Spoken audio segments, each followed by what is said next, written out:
তাহলে এখন আমরা জানবো ধনতান্ত্রিক বা পুঁজিবাদী অর্থব্যবস্থা কাকে বলে, সমাজতান্ত্রিক বা নির্দেশমূলক অর্থব্যবস্থা কাকে বলে, মিশ্র অর্থব্যবস্থা কাকে বলে, ইসলামী অর্থব্যবস্থা কাকে বলে।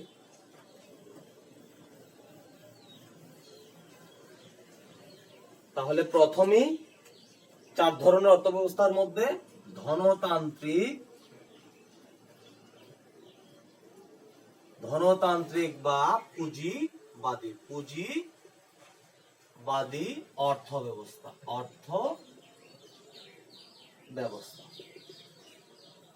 এক্ষেত্রে একটা বিষয় বলে নেই, আমরা অর্থ ব্যবস্থা জেনেছি 4 ধরনের অর্থ ব্যবস্থা। তো আমি তোমাদেরকে শিক্ষার্থীদের উদ্দেশ্যে একটা কথাই বলবো যে আমি 4 ধরনের অর্থ ব্যবস্থা, তোমরা আসলে শিখবা এক ধরনের অর্থ ব্যবস্থা এবং তোমাদেরকে এমন ভাবে আমি সংজ্ঞাটা শিখিয়ে দেব যেন একটা অর্থ ব্যবস্থার সংজ্ঞা জানলে তুমি 4টা অর্থ ব্যবস্থার সংজ্ঞাই কি তুমি পারো। তাহলে দেখো ধনতান্ত্রিক বা পুঁজিবাদী অর্থ ব্যবস্থা কাকে বলে। যে অর্থ ব্যবস্থা সম্পূর্ণ রূপে ব্যক্তি মালিকানায় পরিচালিত। যে অর্থ ব্যবস্থা সম্পূর্ণরূপে ব্যক্তি মালিকানায় পরিচালিত, রাষ্ট্র বা সরকারের হস্তক্ষেপ যেখানে কাম্য নয়। রাষ্ট্র বা সরকারের হস্তক্ষেপ যেখানে কাম্য নয়। মুনাফা অর্জন করাই যে অর্থ ব্যবস্থার মূল লক্ষ্য বা উদ্দেশ্য, এই ধরনের অর্থ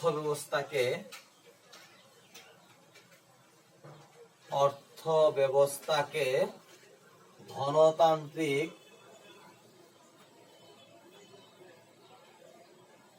বা পুঁজিবাদী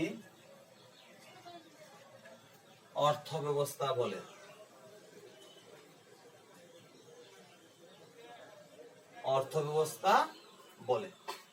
তাহলে আমরা কি শিখলাম? আমি আবারও বলছি, আমরা একটা সংজ্ঞা শিখবো আর এই সংজ্ঞার উপর ভিত্তি করে আমরা বাকি 3টা জিনিস জানবো। অর্থাৎ অর্থ ব্যবস্থা 4 ধরনের, এর মধ্যে এক ধরনের সংজ্ঞা জানলেই বাকিগুলো আমরা পারবো। তাহলে দেখো ধনতান্ত্রিক বা পুঁজিবাদী অর্থ ব্যবস্থা কাকে বলে। যে অর্থ ব্যবস্থা সম্পূর্ণরূপে ব্যক্তি মালিকানায় পরিচালিত। অর্থাৎ ধনতান্ত্রিক অর্থ ব্যবস্থা এমন এক ধরনের অর্থ ব্যবস্থা যেখানে অর্থের পুরোপুরি মালিক ব্যক্তি। সরকার বা রাষ্ট্র যে কথা, সরকার একই কথা। অর্থাৎ রাষ্ট্র বা সরকারের হস্তক্ষেপ কাম্য নয়। অর্থাৎ রাষ্ট্র বা সরকার কোনো বাধা নিষেধ আরোপ করতে পারে না। অর্থাৎ ধনতান্ত্রিক অর্থ ব্যবস্থাটা এমন এক অর্থ ব্যবস্থা, তোমাদের মাথায় সেট করে রাখতে হবে যে এই ধরনের অর্থ ব্যবস্থা শুধুমাত্র ব্যক্তি মালিকানায় পরিচালিত। ধনতান্ত্রিক অর্থ ব্যবস্থাটা শুধুমাত্র ব্যক্তি মালিকানায় পরিচালিত, রাষ্ট্র বা সরকারের হস্তক্ষেপ কাম্য নয়। আর এই ধরনের অর্থ ব্যবস্থা আমরা জানি ব্যক্তি কেন্দ্রিক যত কাজ হবে সবকিছুর মূল উদ্দেশ্য থাকবে মুনাফা অর্জন। এই মুনাফা অর্জন, ব্যক্তি যত কাজ করে মুনাফা অর্জন ছাড়া তার কাজ হতে পারে না। তাহলে যেহেতু ধনতান্ত্রিক অর্থ ব্যবস্থাটা সম্পূর্ণরূপে ব্যক্তি মালিকানায় পরিচালিত, সরকার বা রাষ্ট্রের হস্তক্ষেপ কাম্য নয়, আর এই অর্থ ব্যবস্থার মূল লক্ষ্য হলো মুনাফা অর্জন করা। আর এমন ধরনের অর্থ ব্যবস্থাকেই ধনতান্ত্রিক বা পুঁজিবাদী অর্থ ব্যবস্থা বলে। আমি আবার বলে নিচ্ছি যে অর্থ ব্যবস্থা সম্পূর্ণরূপে ব্যক্তি মালিকানায় পরিচালিত, রাষ্ট্র বা সরকারের হস্তক্ষেপ যেখানে কাম্য নয়, মুনাফা অর্জন করাই যে অর্থ ব্যবস্থার মূল লক্ষ্য বা উদ্দেশ্য, এই ধরনের অর্থ ব্যবস্থাকে ধনতান্ত্রিক বা পুঁজিবাদী অর্থ ব্যবস্থা বলে। তাহলে আশা রাখি তোমরা ধনতান্ত্রিক অর্থ ব্যবস্থাটা কি এটা বুঝতে পেরেছো। এবার অর্থ ব্যবস্থার ধনতান্ত্রিকের পরে সমাজতান্ত্রিক বা নির্দেশমূলক, অর্থাৎ সমাজতান্ত্রিক অর্থ ব্যবস্থা যাকে বলে, নির্দেশমূলক অর্থ ব্যবস্থাও তাকে বলে। তো আমরা ধনতান্ত্রিক বা পুঁজিবাদী যা শিখেছি ঠিক তাকে উল্টিয়ে বললেই হয়ে যাবে সমাজতান্ত্রিক বা নির্দেশমূলক। অর্থাৎ ধনতান্ত্রিকে যা বলছি ঠিক তার উল্টো বলবো। উল্টোটা কিভাবে খেয়াল করো, ধনতান্ত্রিকে বলছি সম্পূর্ণ ব্যক্তি মালিকানায় পরিচালিত, তাহলে সমাজতান্ত্রিক বা নির্দেশমূলকে কি বলতে হবে, সম্পূর্ণ রাষ্ট্র বা সরকার মালিকানায় পরিচালিত। ধনতান্ত্রিকে বলেছি রাষ্ট্র বা সরকারের হস্তক্ষেপ কাম্য নয়, সমাজতান্ত্রিক বা নির্দেশমূলকে বলবো ব্যক্তির হস্তক্ষেপ কাম্য নয়। ধনতান্ত্রিক বলেছি মুনাফা অর্জন করাই মূল লক্ষ্য বা উদ্দেশ্য, সমাজতান্ত্রিক বা নির্দেশমূলকে বলবো মুনাফা অর্জন নয় বরং সামাজিক কল্যাণ নিশ্চিত হয়। এই ধরনের অর্থ ব্যবস্থাকে সমাজতান্ত্রিক বা নির্দেশমূলক অর্থ ব্যবস্থা বলে। তাহলে সমাজতান্ত্রিক বা নির্দেশমূলক অর্থ ব্যবস্থাটা কি দেখো, এতটুকু পরিবর্তন করলেই হয় যে সমাজতান্ত্রিক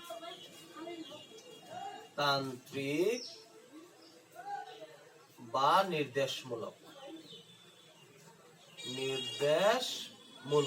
অর্থ ব্যবস্থা। সমাজতান্ত্রিক বা নির্দেশমূলক অর্থ ব্যবস্থা যে অর্থ ব্যবস্থা সম্পূর্ণরূপে আমি ব্যক্তি মালিকানায়, ব্যক্তির জায়গাটা মুছে ফেললাম, এখানে হবে যে সম্পূর্ণরূপে রাষ্ট্র বা সরকারি মালিকানায় পরিচালিত। আর এখানে রাষ্ট্র বা সরকারের হস্তক্ষেপ কাম্য নয়, এই জায়গাটা আমি মুছে ফেললাম। তো এখানে লিখবো যেখানে ব্যক্তির হস্তক্ষেপ কাম্য নয়, অর্থাৎ যেখানে ব্যক্তির হস্তক্ষেপ কাম্য নয়। আর মুনাফা অর্জন করা নয়, মুনাফা অর্জন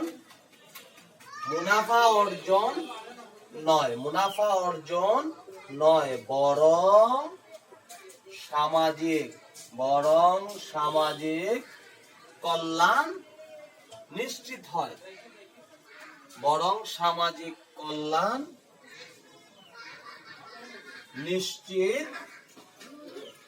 নিশ্চিত হয়। মুনাফা অর্জন নয় বরং সামাজিক কল্যাণ নিশ্চিত হয়। এই ধরনের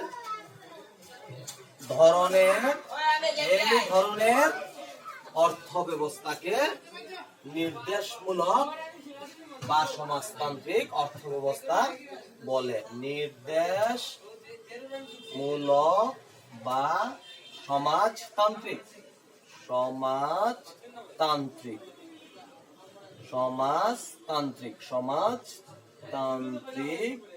অর্থ ব্যবস্থা বলে।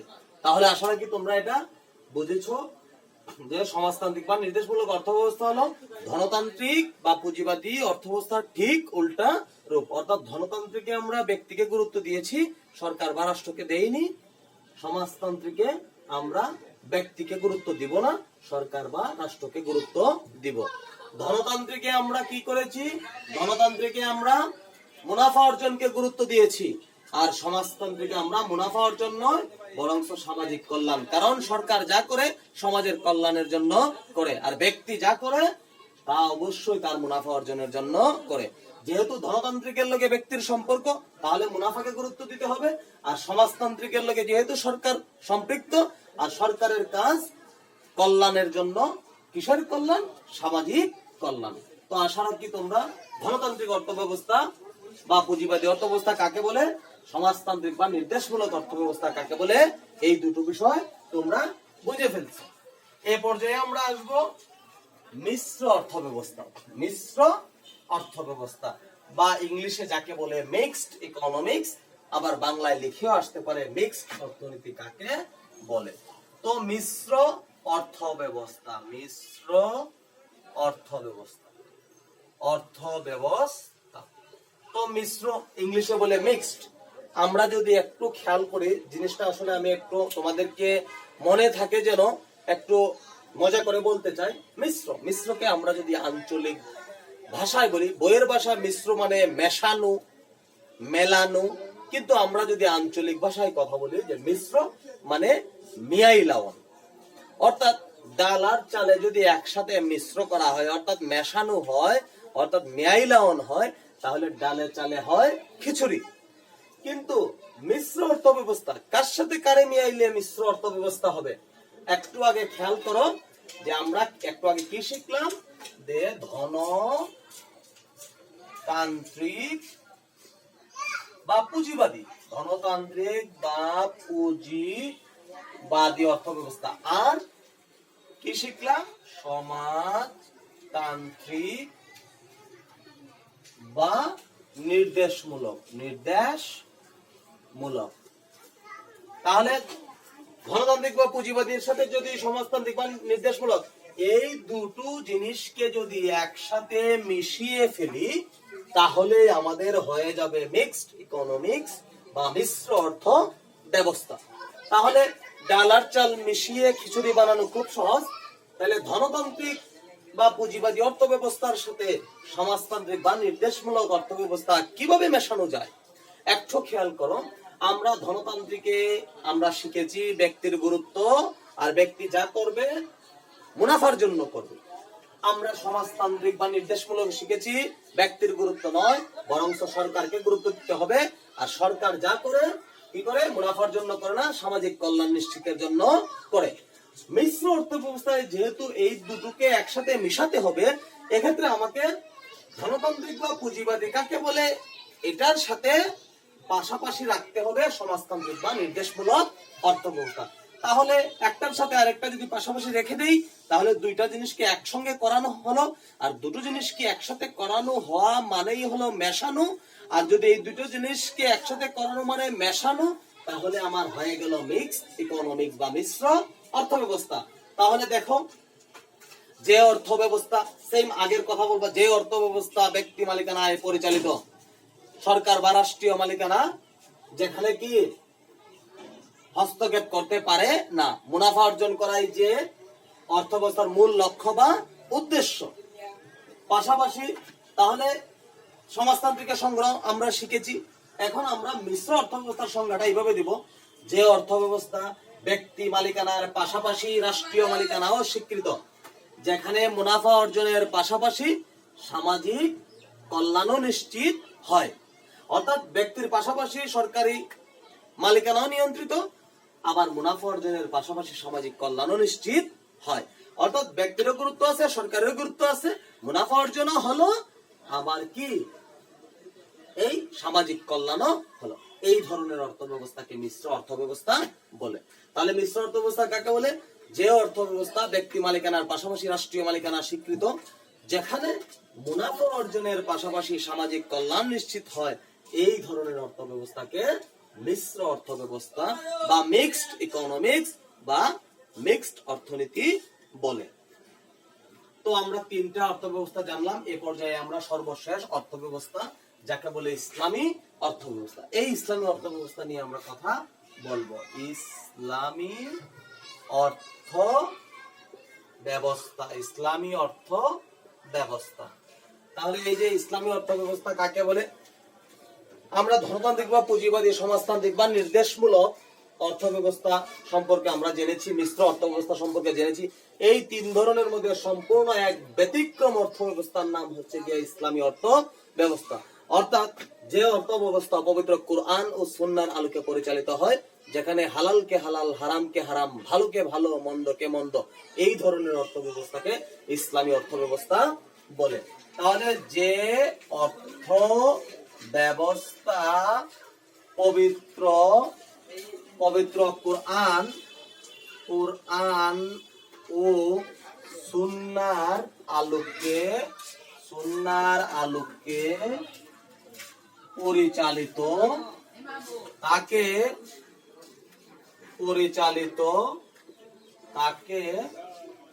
ইসলামী অর্থ ব্যবস্থা বলে।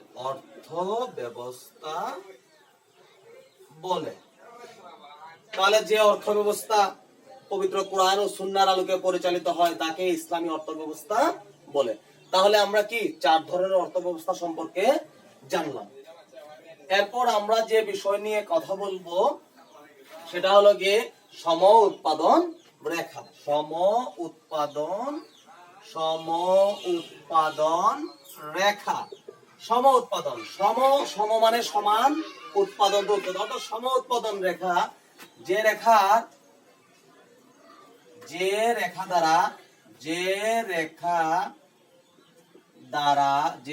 দ্বারা দুটি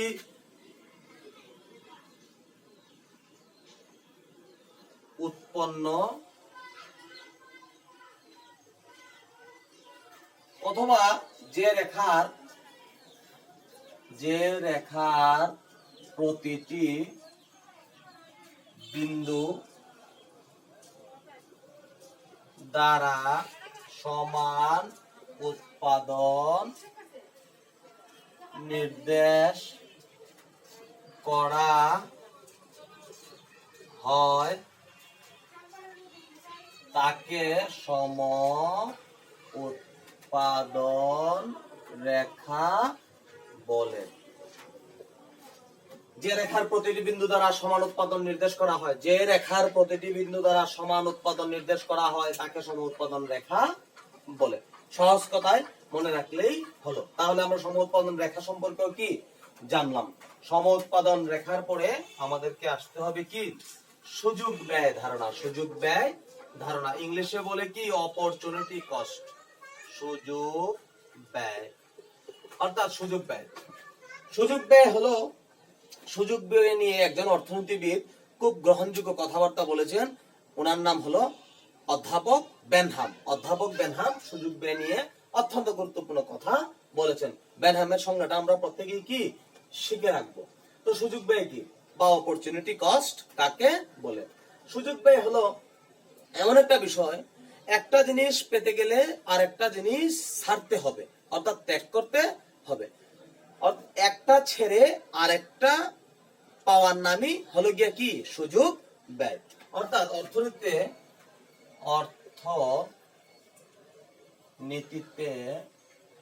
কোনো একটি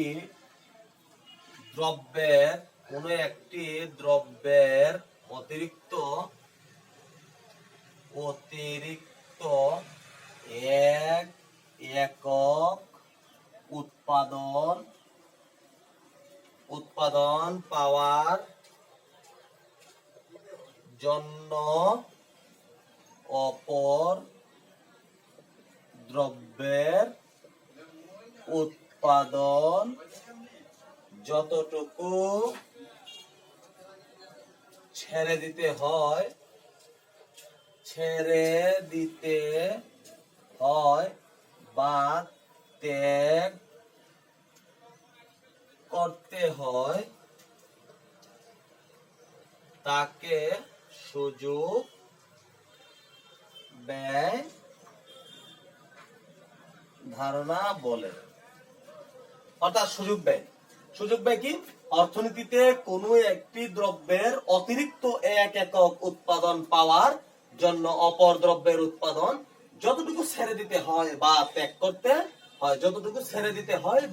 করতে হয় তাকে অর্থনীতিতে সুযোগ ব্যয় ধারণা বলে। অর্থাৎ অর্থনীতিতে একটা পেতে গেলে অপর আর একটা দ্রব্যের উৎপাদন যতটুকু ছেড়ে দিতে হয় তাকেই সুযোগ ব্যয় ধারণা বলে।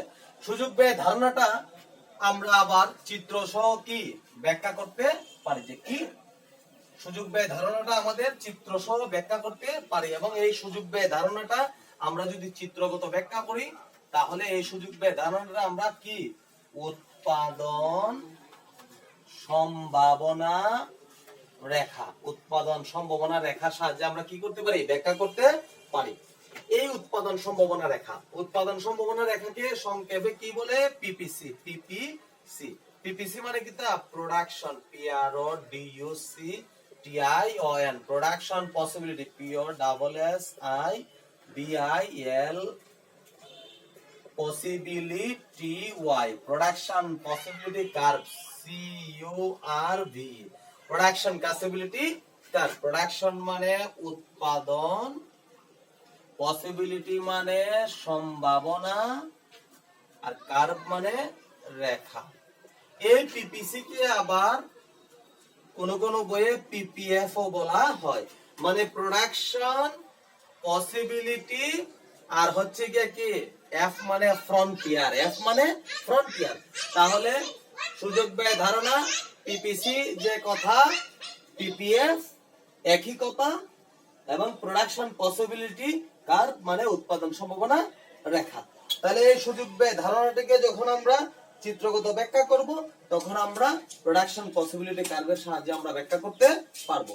তাহলে এখন সর্বশেষ আমাদের আজকের জানার বিষয় হলো গিয়ে কি, যে উৎপাদন সম্ভাবনা রেখা কাকে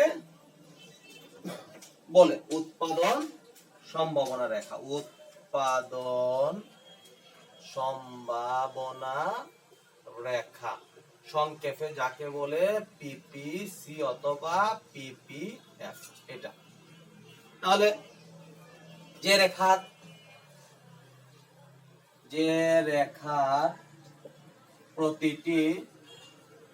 প্রতিটি বিন্দু দ্বারা দুটি উৎপন্ন দ্রব্যের বিভিন্ন সংমিশ্রণ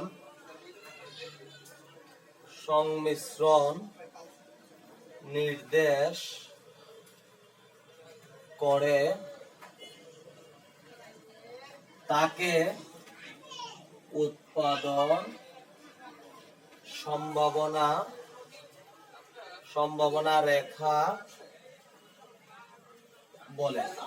যে রেখার প্রতিটি বিন্দু দ্বারা দুটি উৎপন্ন দ্রব্যের বিভিন্ন সংমিশ্রণ নির্দেশ করে তাকে উৎপাদন সম্ভাবনা রেখা বলে, বা পিপিসি রেখা বলে, বা পিপিএফ রেখা বলে।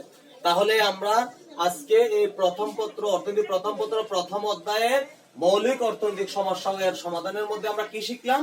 দুষ্প্রাপ্যতা কাকে বলে, আমরা নির্বাচন নিয়ে কথা বললাম, আমরা অর্থ ব্যবস্থা, 4 ধরনের অর্থ ব্যবস্থা, ধনতান্ত্রিক বা পুঁজিবাদী, সমাজতান্ত্রিক বা নির্দেশমূলক, মিশ্র অর্থ ব্যবস্থা, ইসলামী অর্থ ব্যবস্থা, এই 4 ধরনের অর্থ ব্যবস্থা নিয়ে কথা বললাম।